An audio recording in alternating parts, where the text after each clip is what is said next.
Good evening, you're with the news on Mirror Now. I am Kavita Krishnan and this is a special broadcast that we're doing on the issue of Bengaluru's elevated flyover. Over 1,500 citizens in Bengaluru joined hands today in a mega human chain to protest the elevated corridor project. Now, the project envisages a central loop of elevated roads that will connect the city centre to the outer areas and a set of connector roads. It is being touted as the solution to Bengaluru's traffic woes. But citizens, interestingly, are not buying it. In fact, they want the 28,000 crore rupee project scrapped. Today's human chain was in reaction to the government calling for tenders for the corridor without the mandatory public consultation. As Bengaluru hit the streets in protest, we ask our panel, is there merit to citizens' demands? Should the project be scrapped? And in fact, joining me to answer those questions is a very illustrious panel. But first, let us get you the voice of the citizen. Amita joins me from Bengaluru with a couple of citizens. Amita, explain to our viewers, because on the face of it, the elevated corridor does sound like a project that will ease traffic woes, and we know that traffic is one of Bengaluru's biggest problems. Explain to our viewers why the citizens of Bengaluru are against the elevated corridor.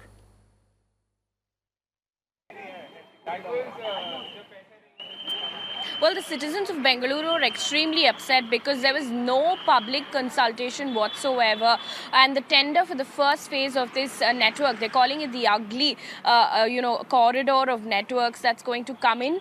Once it's implemented, it's only proposed at this point in time, and a massive amount of 28,000 crore rupees taxpayers' money is going to go into this corridor, which they say will only congest the city even further. In fact, why are they unhappy with this project itself? Let's get in some voices. I have some citizens joining me right now. Ma'am, if I can come to you. First of all, the tender for the first phase was done without any public consultation. Now we've seen a tweet also come in from the Chief Minister saying he's open to feedback now. Will you be going and meeting him? And the big question is, why weren't you asked asked and spoken to before itself? I would ask the same question. We've been always open to an idea to discuss.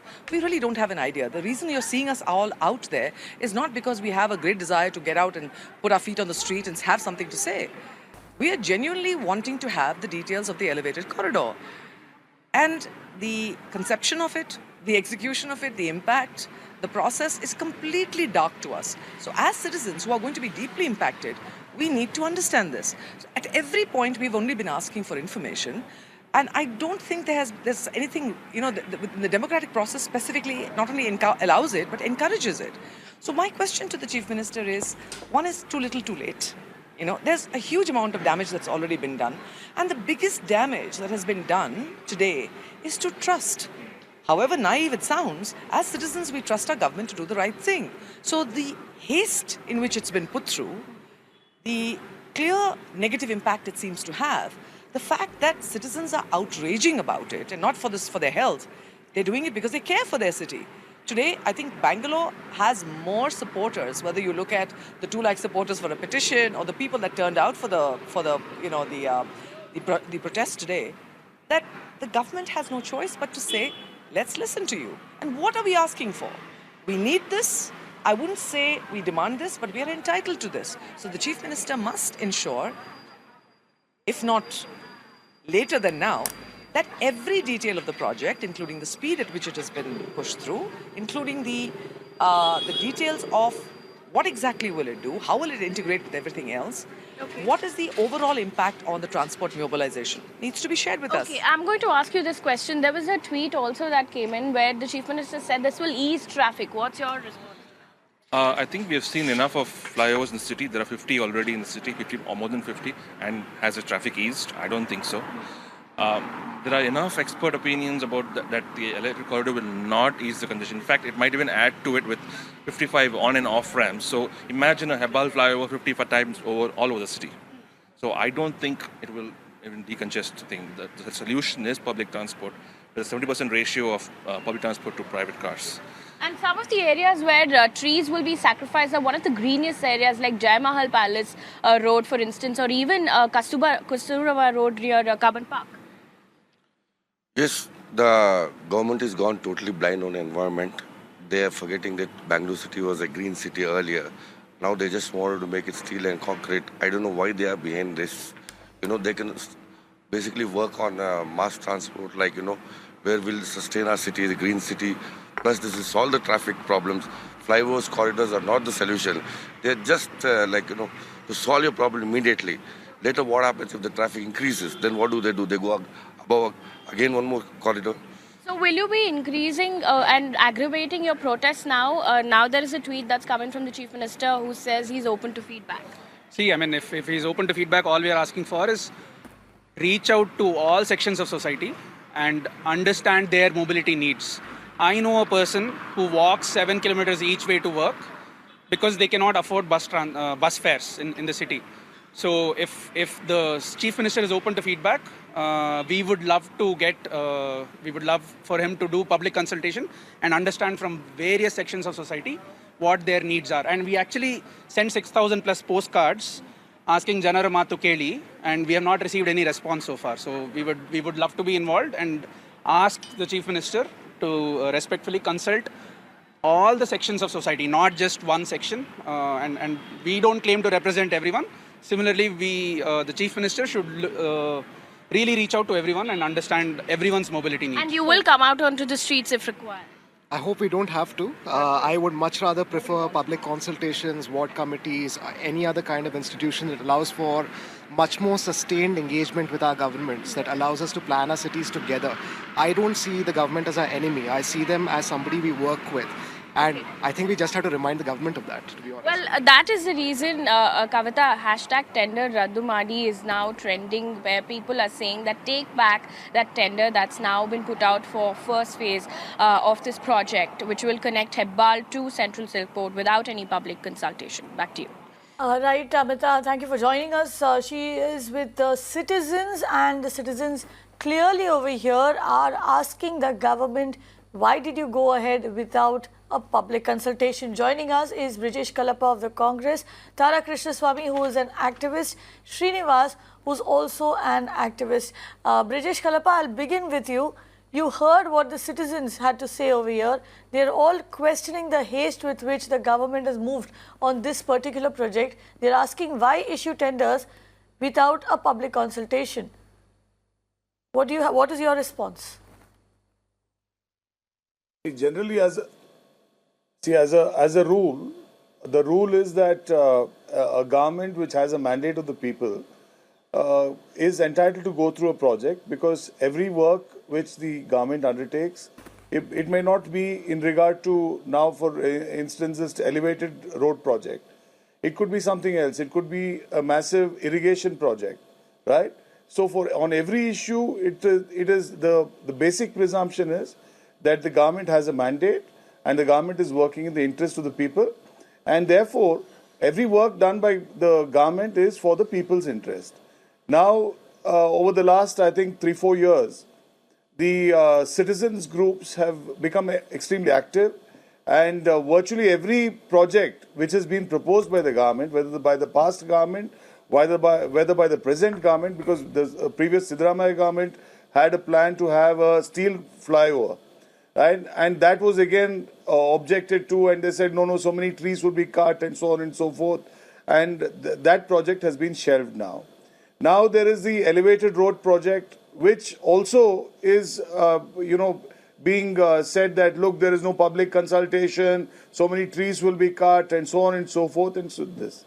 Now ultimately, I as a citizen would like to, would really like to know, because the Bengaluru city in the 70s was about 15 lakh population.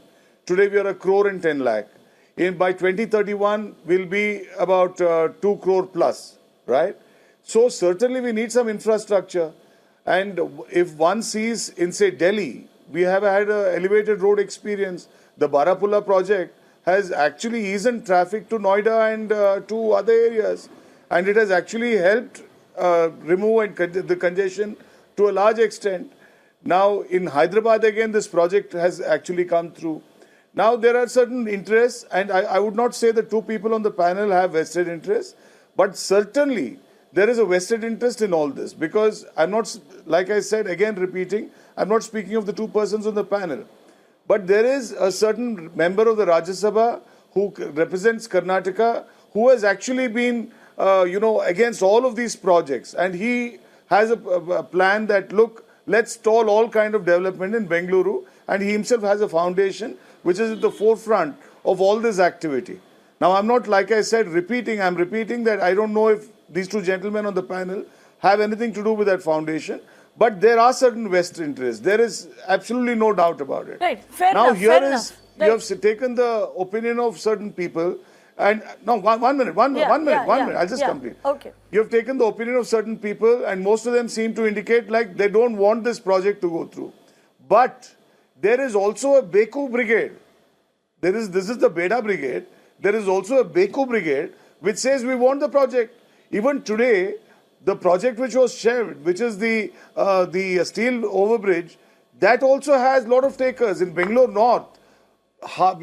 Dozens and lakhs of people will say, yes, we wanted that project, because that has really caused great misery. The shelving of that project has caused great misery to those of us who live in the north of Bengaluru, and those people who want to reach the airport on time. Hours of traffic is being congested because over there. So there are people on both sides, and if you make the mistake of listening to the more vociferous side, maybe you're making a mistake. Right. In fact, Brijesh Kalapa, which again raises the question of why no public consultation. And the reason I ask this question, now according to the Karnataka Town and Country Planning Act, from what I understand, there should be 4 stages of public participation, urban planning and infrastructure development. Which means that by law, the government is mandated to consult with the public when you are planning any major infrastructure project, and the elevated corridor, is obviously a major infrastructure project for the city. No, let me give you a simple instance. For instance, the bullet train project, which Mr. Modi has now sanctioned and which is going to chop off 4 lakh or 5 lakh trees. Where was the public consultation in regard to that project? I'm not saying that we are not going to have public consultation. Public consultation, if it's in the rule book, certainly we will do it. And I'm not sure if the government has done it or it has not done it. I'm not sure. But it depends on whether we do it at this stage or the next, right? But it depends on what the rule is. Whether it has to be done before the tendering process, whether it has to be done at the time of... Go on, Mr. Kalapa. Was that somebody laughing? Right, that was one of our panelists. Was that somebody laughing?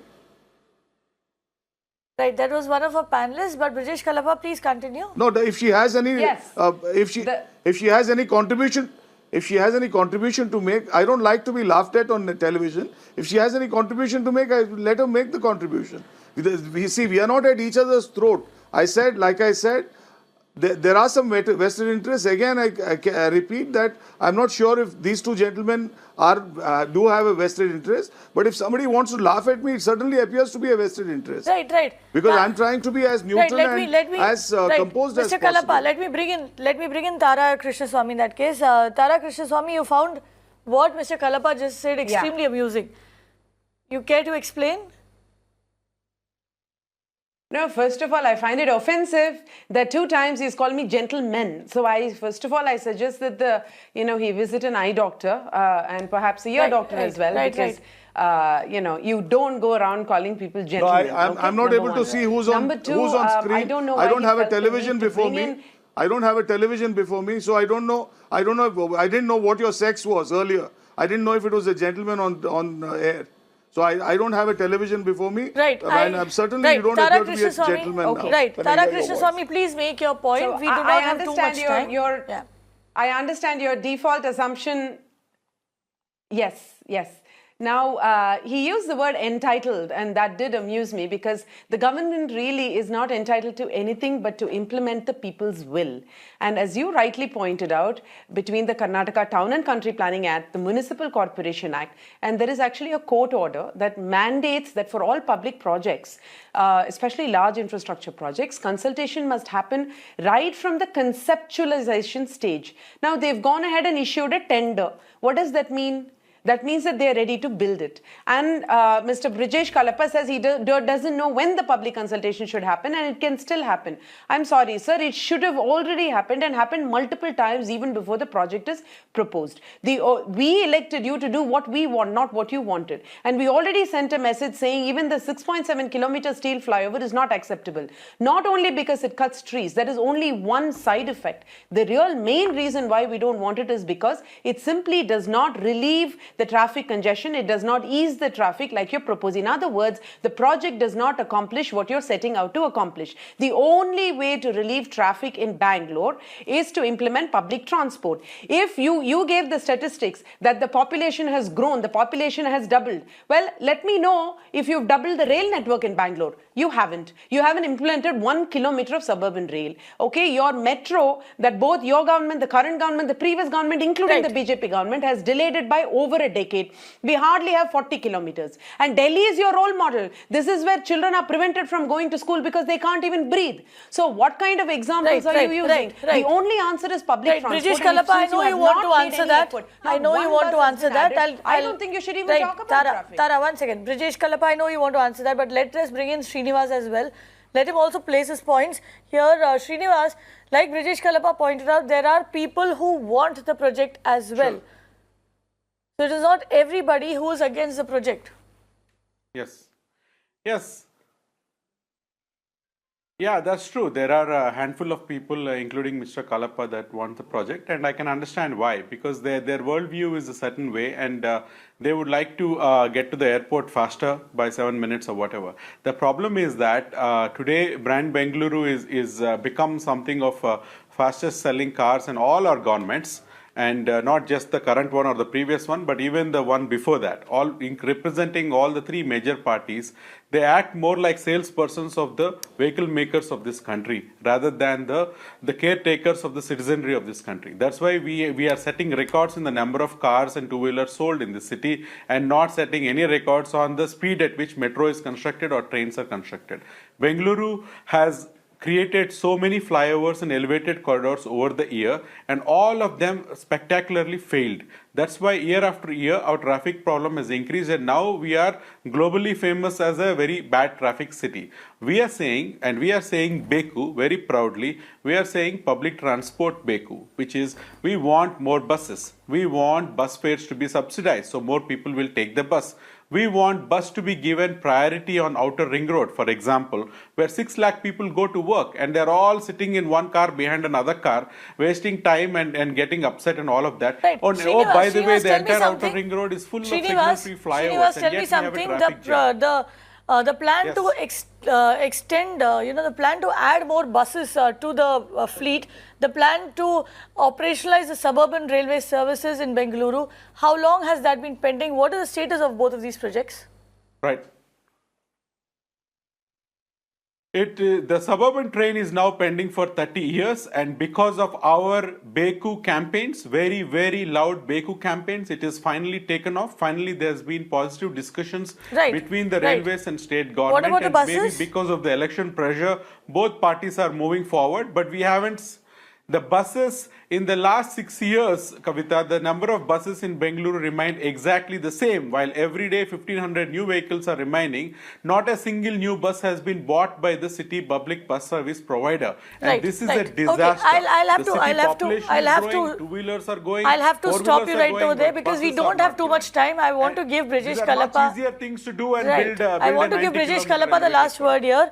Mr. Kalappa, that seems like a fair demand that you prioritize public transport rather than flyovers, which have not really solved Bengaluru's problem, and especially flyovers that come at such a cost to the environment. 。 Right. First of all, I object very strongly to one gentleman saying that I have some kind of personal interest. I have no personal interest in any of this. One. Two, the second part is that 34% of the people in Bengaluru presently travel by the public transport.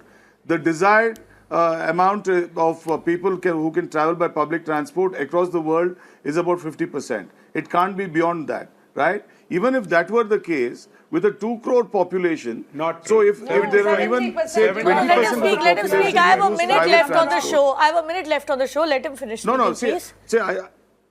I'm sorry. Nobody can say I'm not correct. I'm not correct. These are public figures. These are public figures, and this is from the Directorate of Urban Land Transport. Now, if somebody wants to challenge these figure is figures, 70%. kindly go to the department and have it changed. As far as these statistics are concerned, even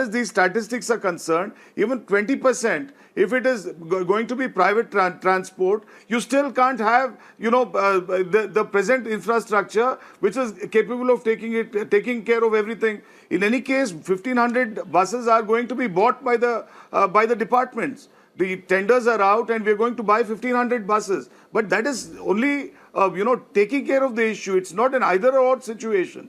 We have to have both. It can't be that, there is one set of people who with some vested interest who keep saying no to everything that we do in Bengaluru. And this is what is happening in Bengaluru. There is a lady who just laughed. And if in regard to public participation, that process has been done. That process has been done. But she wants a large-scale public participation. Never been done. For that, I say that can be later done also. Mr. But Kalapa. she was laughing. She was laughing as if she has something against me personally. So this kind of a personal animosity which is being developed, almost thinking that the government is against them. Mr. Kalapa, I'm sorry. I'm afraid I'll have to cut you off over there. We are running out of time here. But the fact remains that there are citizens in the city, 1,500 of them, who felt that they do not need this elevated corridor, that they would rather have more buses and more trains, suburban trains plying and plying in their city instead. And just for the fact that 1,500 citizens showed up, 1,500 citizens demanded that the public be heard, the government of the day, we believe, should take note. Because after all, it is these people for whom you are building whatever infrastructure project you are planning. And no infrastructure project will be of any use or will be a success if the people do not welcome it. And we hope that the Karnataka government, as the Chief Minister tweeted out, will reach out to the citizens, will ensure that there is enough public participation, and then take a call as to whether or not they should make this elevated corridor. Thank you for watching.